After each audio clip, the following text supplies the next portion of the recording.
I will go through some case studies looking at the application of the referral guidance. We will be looking at 3 of these and focusing on simple questions needed to ascertain if a referral is needed. We will also look at the information you should be recording to ensure you're collecting the best information to allow you to decide if a future referral is required. First, we will run through the referral criteria in a simple chart that can be used to record if it's referable or not. We should pay special attention to specific criteria which may be within your scope of practice to manage. It's always important to consider your scope when referring. Specifically on this page, referral condition 1 is the management of obstruction of the external auditory canal. If that's out of your scope of practice, more often than not this is wax.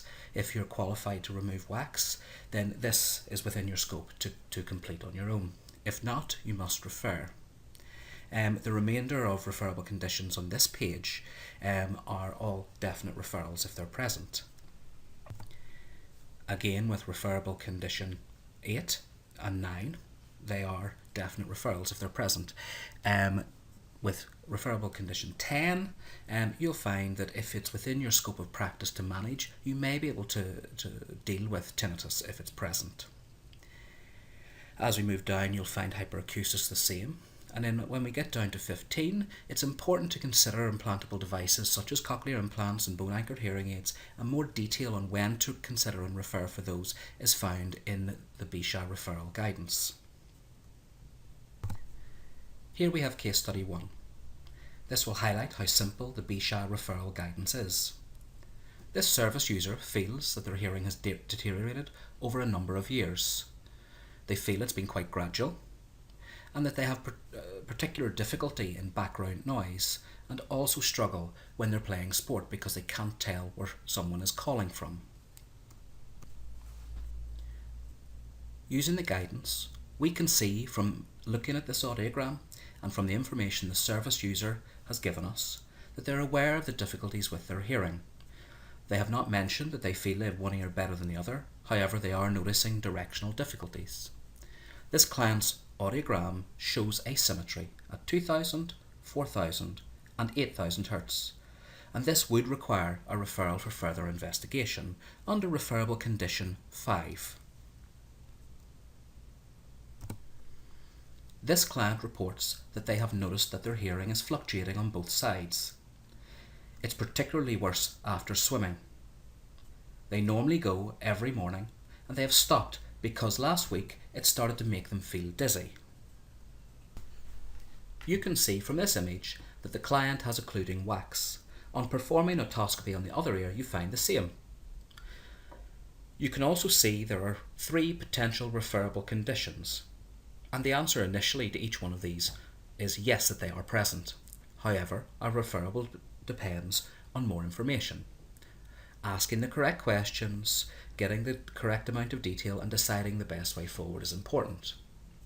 You may have the scope of practice to deal with wax removal yourself, in which case a detailed medical history will determine if there are any underlying contraindications, such as postoperative ears, potential infections, history of vertigo, etc. Or if the ear is safe for you to remove wax yourself or not. If you don't have the scope of practice to do this yourself, you will need to refer either to a colleague with the appropriate skills or to the client's GP. You may want to offer a hearing assessment at a later date. A detailed medical history is essential to understand if the dizziness and fluctuating hearing were caused by wax occlusion or not. It could be as simple as the wax absorbing water causing the fluctuations in hearing and the pressure changes in the canal causing the dizziness. As an autonomous professional, you can determine this and would be the basis of your referral. For example, you may remove the wax and not refer initially, whilst advising the client that this could resolve the dizziness and the fluctuating hearing loss, and return for further assessment with yourself, at which point you could refer on to the GP if it hasn't resolved.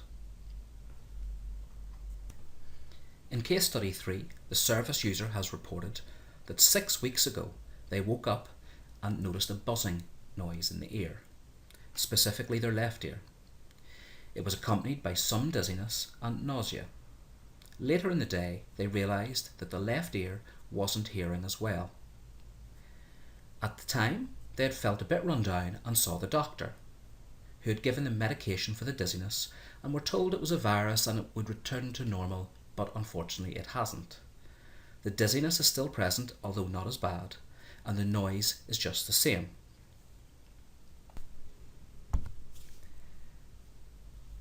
Using the guidance, it's easy to make multiple referrals, as you're simply looking down the list and referring for each individual one that you can answer yes to. In this instance, the client is referable for asymmetry, based on the 15 dB difference between 2 and 4K, as the client has normal hearing in the better ear. They also had a change, which happened between 4 and 90 days, and this would fall into the rapid change referral guideline. The client has unilateral tinnitus in the left ear. Even if you normally have the scope of practice to deal with tinnitus, the other referable factors would take this from your scope of practice. It's important to record information about the tinnitus for future comparison. Recording the nature of the tinnitus is important. For example, which ear, what it sounds like, and the frequency of presence are all important to record, as well as the traits of whether it's pulsatile, objective, distressing or bothersome. The other thing to consider is that this service user saw their GP and were given medication for the treatment of dizziness, and this has not resolved. Combining all that information, it would mean that this is a definite referral back to their GP. Thank you for listening to a short presentation walking through how you can apply the referral guidance to a few different case studies. In our next video, what we will look at is, once you have decided to make a referral, what is the optimum content for onward referral? Raoul will take you through that in more detail.